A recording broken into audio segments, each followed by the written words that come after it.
Let's wrap up by doing a taste test of our winter spice that we just made. So as we said at the beginning, the reason that we're making winter spice right now is we're almost out of the last one that we made. And we in our upcoming lives that we'll be doing in this group, we will be we'll go through the change out of the winter spice. So we will be doing the 1 month update, we'll be doing the 4 month update, we'll be doing the 12-month update on the winter spice. So as we do these lives regularly, we'll be going through all of these. By the time we get 6 or 7 lives in, we're going to have to really go faster because we might have 4 or 5 extracts that we're going to be doing change outs, or we'll just do more frequently, just to make sure that there's a whole lifespan of extract making for every extract in the book. And we would love it if you guys are making these as well, to kind of follow along and say, well, I got to, month 4.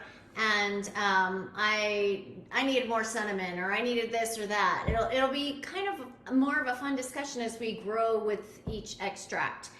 What we didn't mention, we kind of stopped here, is that after 1 month, you remove the cinnamon. And this is only my personal favorite here, is that I didn't want it to be too cinnamon forward. I wanted it to be I wanted to be able to taste all of those. So, but if you really love cinnamon, you could leave that in there. And we'll jump into that when we do our 1 month update. Yep. We'll talk about cinnamon. We'll talk about all the different ingredients and how long we want to leave them and what we choose to do and any tweaking that we want to do. Yeah. Right? Yep. So we have more to do next time. We have more to do next time. And we're going through, again, every recipe in our book. So now taste testing. Most of you know how to taste test, and everybody has their own way.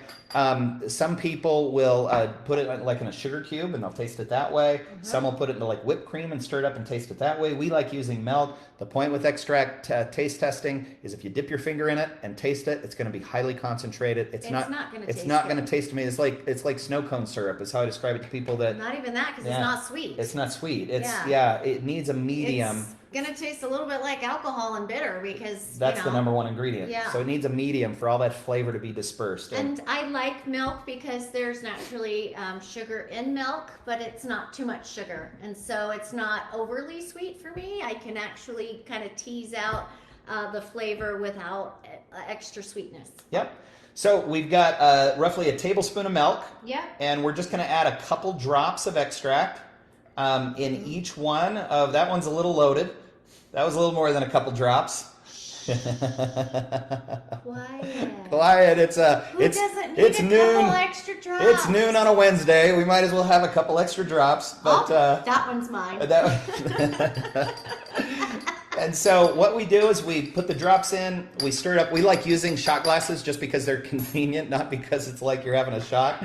But you let it kind of sit in the milk for a minute. By the way, just let's look at it. One, you see lots of little particles. So you see certainly the speckles from the vanilla bean caviar.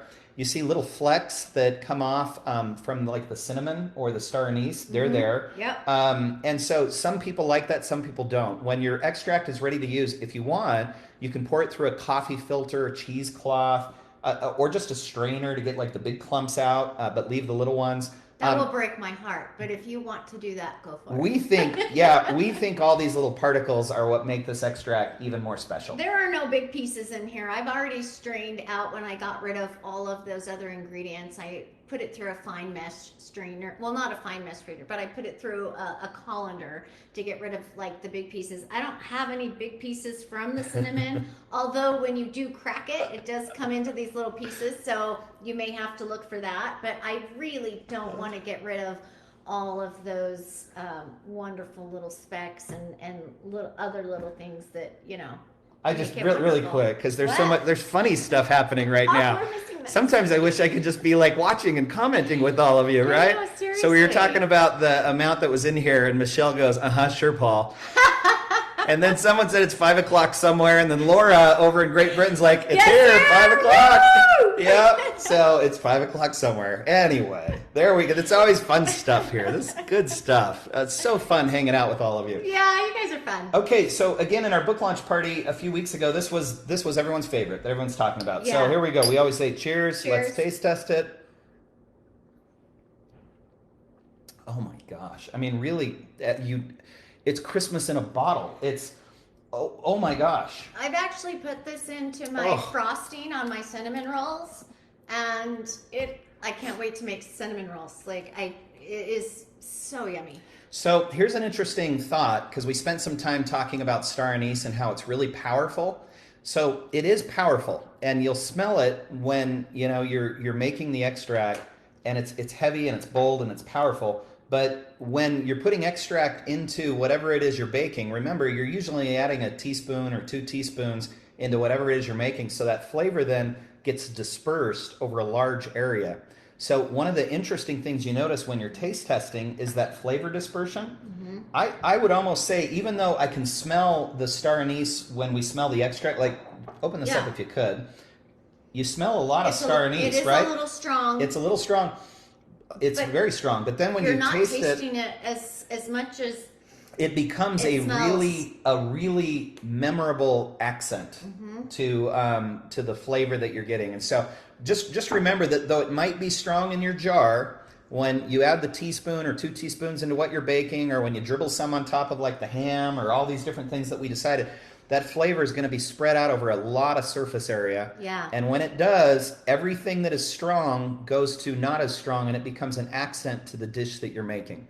So if you get to the end of your winter spice and you're like, oh, it's just, I feel like the star anise has overpowered it, or the cloves or the nutmeg, whatever, or not cloves, excuse me, the allspice, that it's overpowered it, remember that it's going to go into a teaspoon that then goes onto your dish, and it's going to be spread out, and all those strong things become a little weaker, but boy, there's these little accents of just beautifulness, right? You can add cloves if you want to this recipe. I like to leave it out. I think cloves are it's not one of my favorites. I like it in some other things, and it can be overpowering too. So I left it out. But if you love cloves, throw it in there. That is such a perfect one to begin with. That Definitely. winter spice, and inspired by Starlet, obviously, and what she was doing with the holiday mingle extract that's on our blog. I mean, Starlet has just opened our eyes to so many amazing applications, and that's why in the back of the book there's a big call out to Starlet. So your fingerprints are just over so much of what we do and who we become, as are so many others of you that are also mentioned. I think many of you that are here with us right now are mentioned in the book. I think we've got almost everyone here that's mentioned.